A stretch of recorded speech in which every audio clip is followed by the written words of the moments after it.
Hello, folks. This is Don Brooks with you again. And as you can see, I have a special guest, a very beautiful special guest. My first cousin, two sisters' children. That makes us first cousin, right? Yes. This is Charles Etta. Say hi to the fans of Don Brooks. Hello, Donald Brooks fans.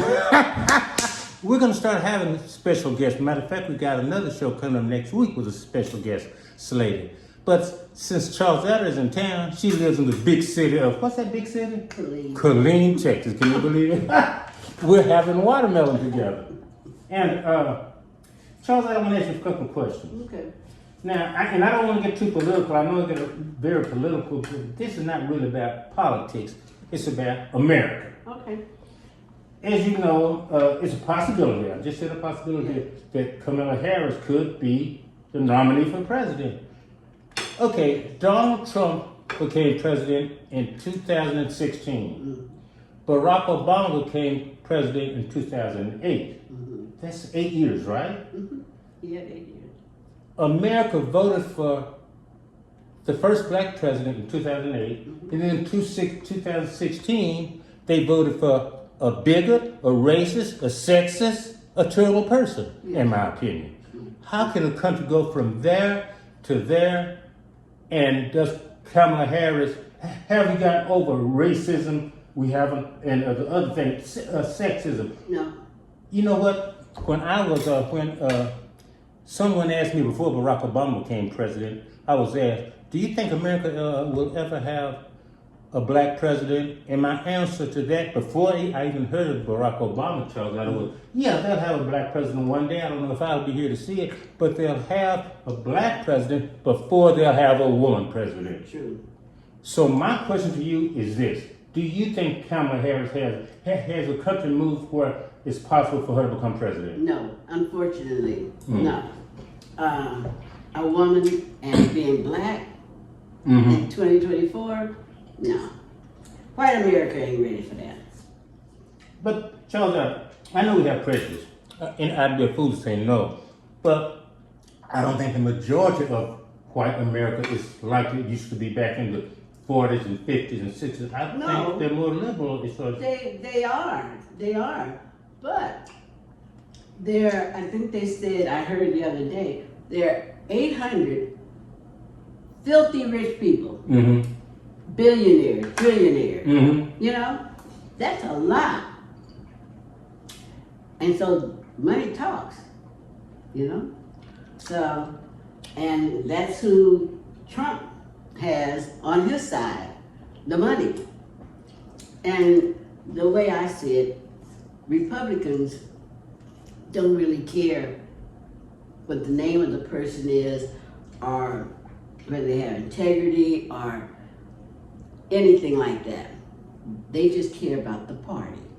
Yeah. So as long as the person is representing their party, the Republican Party, they rally around that person.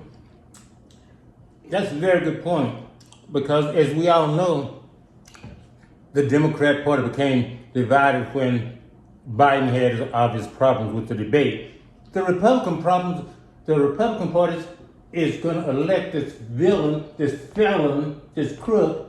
They're all together. Oh yeah. Democrats can't do that. No. That's the people's problem. Yeah. So to sum this up, Charles, you can see she's very intelligent. We both have our mother's blood running through our bodies. Yes, we do.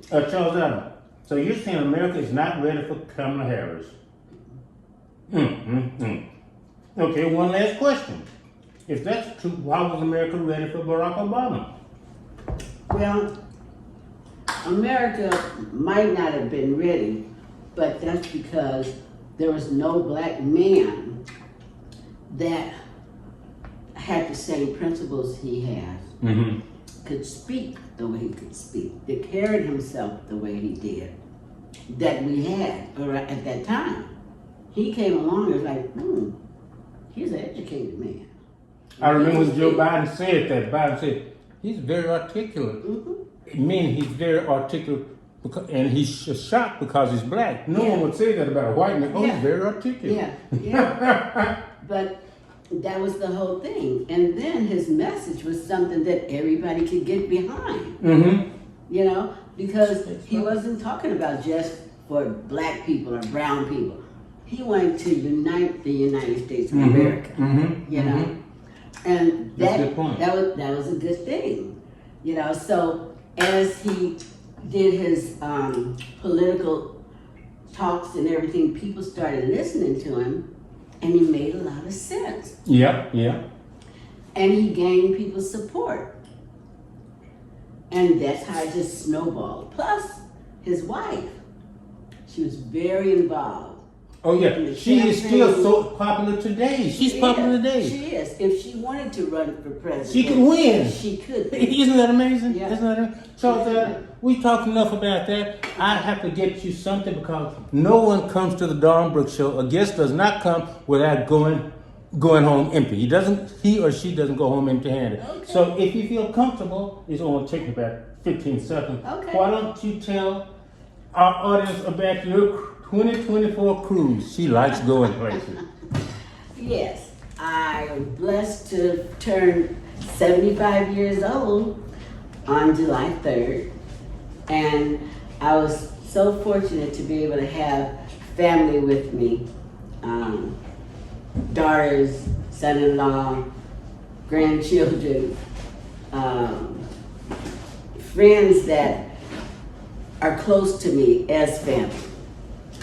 And we had a wonderful time. Wonderful time. And I'm not going to come around 75 again, so it was very, very special.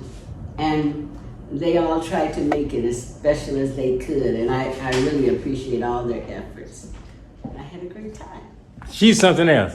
Okay, folks, that's it for now, but we're going to have another special guest next week, and I have a present for you, Charlotte. Oh, But thank you can't open it in front of the audience because you'll start crying tears of joy. Okay. There you go. God bless. Y'all take care.